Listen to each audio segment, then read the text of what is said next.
Hello guys, kakauwi ko lang galing Pilipinas, fresh from Pinas. Magbibigay lang ako ng tips sa mga gustong umuwi para mapadali yung uwi nyo at balik nyo dito sa Hong Kong. Una, dapat may i-travel kayo. Siyempre, maliban sa ticket nyo, kompleto dapat kayo. Ticket, yung ano nyo, yung ID, Hong Kong ID, passport. Tsaka take note, dapat i-check nyo kung naka-attach dun yung visa nyo. Kasi yung iba separate yung ano, yung visa. So, separate di ba nakasulat yun sa papel. So, check nyo yun kung andun din. Baka maiwan nyo, check nyo talaga yan. Tapos, syempre, yung OEC. Kailangan guys yung OEC pagbalik mo dito sa Hong Kong. Pwede kayong mag-walk-in, kumuha dun sa ano, sa Philippine Consulate kung nahirapan kayo sa online, pero mas madali online lalo na mayroon kayo apps yung ano, yung eGov.ph. Andyan na yan lahat. Ilalagay ko dyan sa screen yung exact na ano na i-download nyo kung ano yun, yung eGov.ph. Pwede kayo dyan gumawa ng ano nyo, e-travel tsaka OEC. Yung e-travel, yung papunta doon kayo may fill-upan lang kayo konti. Pabalik, ganun din. Parang may edit ka lang kung kailan ka, kung anong airport ka, kung kailan ka nag-arrival or departure, yung ganun. So, i-click mo lang doon. Tsaka, pag na-confirm yun, magko-confirm naman yan, mag-i-email yan sa'yo. I-email yung e-travel QR code mo sa email ad mo.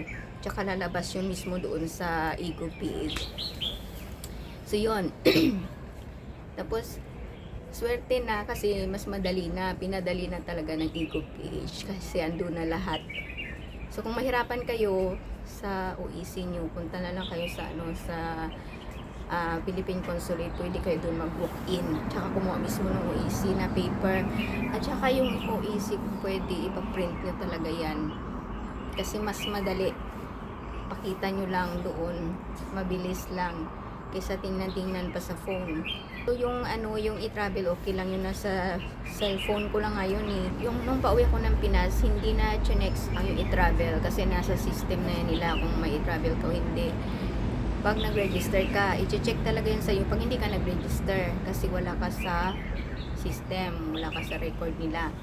So yun lang naman, i-travel tsaka yung dapat complete yung dala mo yung ID mo, passport, may ticket. Tsaka take note lang, agahan nyo yung puntang airport kasi hindi nyo alam yung daan papunta doon, kung baka minsan may aberya sa daan o di kaya pagdating doon mahaba ang sa check-in.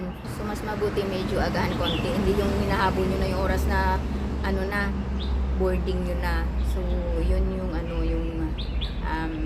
tips ko. And then pagpabalik dito sa Hong Kong, agahan nyo din.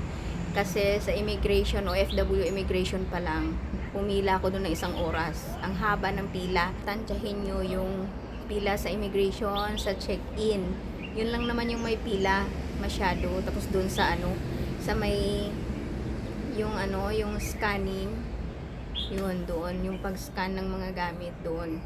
So, ang nangyari, sa entrance pa lang ng OFW immigration doon sa Manila, chine-check na yung dapat bago ka pumasok doon sa entrance, i-check na yung kung mayroon kang yung boarding pass, OEC at saka e-travel. Yung tatlong yan dapat meron kang ipakita doon sa security bago ka pumasok dun sa immigration.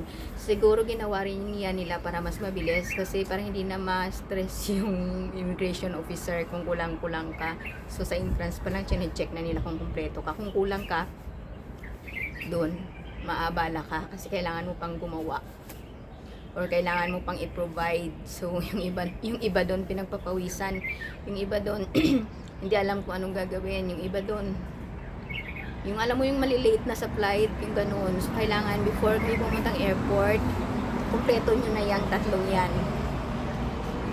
And, pag kumpleto kayo, ang bilis lang, dire-diretso lang. Doon ka lang ma-stuck na naman sa sa pila sa immigration sa Manila, ang haba. Siguro nung kasi yung pauwi ko January 1, ang daming biyahero. Ang daming nagbiyahe. Puno din nga yung eroplano eh. And then pagdating dito sa Hong Kong, yung ID mo, Hong Kong ID, tsaka passport mo, i-ready mo na yan. Depende sa sa officer kung hanapan ka pa ng contract at kung ano pa. Basta i-prepare mo lang yung visa mo, passport, tsaka ID yon, visa kasi tingnan nila yung visa mo. Ako tinanong lang ako kung sino yung employer ko. Yun sinabi ko.